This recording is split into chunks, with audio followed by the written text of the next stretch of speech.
The hope is I'll get you Mm. interested in these acts that are inherently degrading, inherently dangerous, or at least potentially dangerous. Yeah. Mm.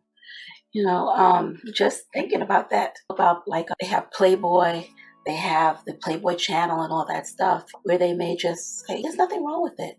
They have a good storyline, right? Mm. On some of those things where it sounds plausible, right? Right. But that could also be used to start to groom them, because they might have been, no, I don't want to watch any of that stuff, but they keep after them. Yeah. It's just a means to justify what they want, which is her to watch this often with some other end in mind. Yeah. To break down her boundaries, to break Yes. down her even natural self-protective instincts. Like we have a natural self-protective instinct when someone's hand goes around our throats, right? To go, actually, no. Yeah. Right. Yeah. But the reality is, I mean, we know from the literature going back to the 80s that watching porn even breaks down people's views of what rape is. It changes them. It causes people to take rape less seriously. And there's heaps of literature on that. We call it trivializing rape. Those who watch porn tend to trivialize rape. And it's almost like the hope is that a woman will trivialize her own sexual abuse, right?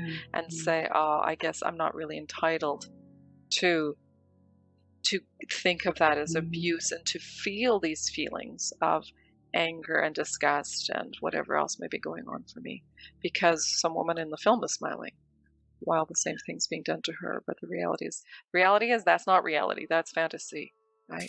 Absolutely. Created for men and for their men with a sense of entitlement already, and to feed that sense of male entitlement. It's not indicative of what women actually like or want. Yeah. I'm feeling that right here.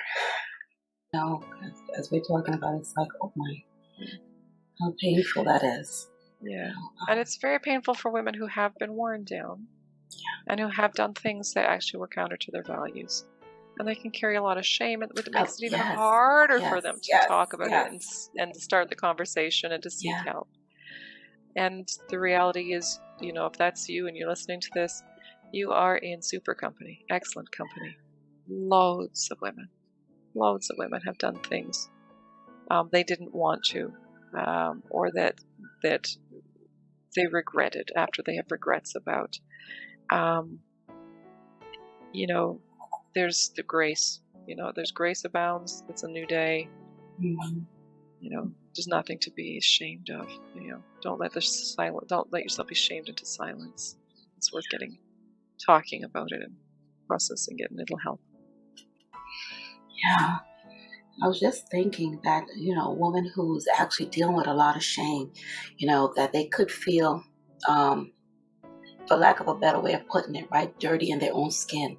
When they do something that they really didn't want to do, that is against their own boundaries, against their own self, that they probably concluded, I will never do something like that. And then they went ahead and did it, for their sex addict or their partner, and how that could feel and what it might cause them to do, like scrubbing your skin. It's like, ugh, how do I get this experience off of me?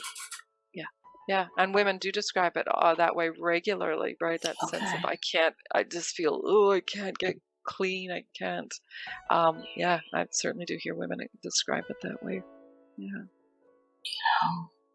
So how do you help them to be able to, I don't know if the right term is, forgive themselves, but be able to just acknowledge that what they went through was wrong, that they shouldn't have been put in that position at all. And it's not their fault. And, they shouldn't have to be burdened or saddled with all that shame. How to say, okay. And it is you kind of described a lot of the processes, right? If they can open up to a safe person, right, who can look them in the eyes and say, you didn't do this, right? This is something that happened to you. You don't, you don't need to own that.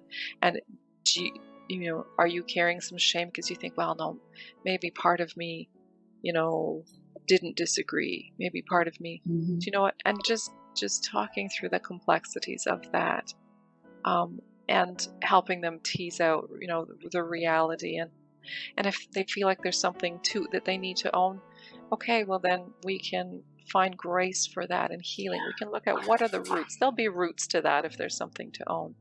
Like I said, this coercion part is very complex for women. And sometimes they just need somebody to shine a light on it too. Yeah, but, because a lot of times if there was part of you that was doing it, maybe it was because there's part of you that was afraid what was going to cost if you didn't. Right? Maybe you were afraid of losing this relationship that you really valued, even though you didn't really. Yeah. So with somebody safe, exploring that and recognizing that,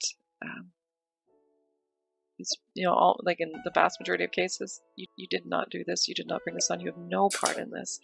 And in the small, cases where you really feel like, no, I did want to, I was interested, but, and that's often there's a but in that story, but there was also this, and that's why I feel shameful now and conflicted, and something changed partway through. I wanted it reversed. There was no stopping. I didn't realize what the cost would be in terms of humiliation, degradation, whatever, right? So complex things that can be explored. And again, the normalizing. Our society is full of this issue right now. Pornography has changed the sexual landscape for couples so much, right? That we can, there's nothing to be ashamed of. Many other people are facing what you're facing. So normalizing it for them, that they're not alone, letting them know that there are others who are also going through it, so you don't need to suffer in silence. Yeah. You don't need to take on the whole weight of it by yourself. Yes, exactly. And you certainly don't have to take on the whole weight of it by yourself, because there's heaps of influencers in here, right, that are also responsible for women being abused right now. Yeah.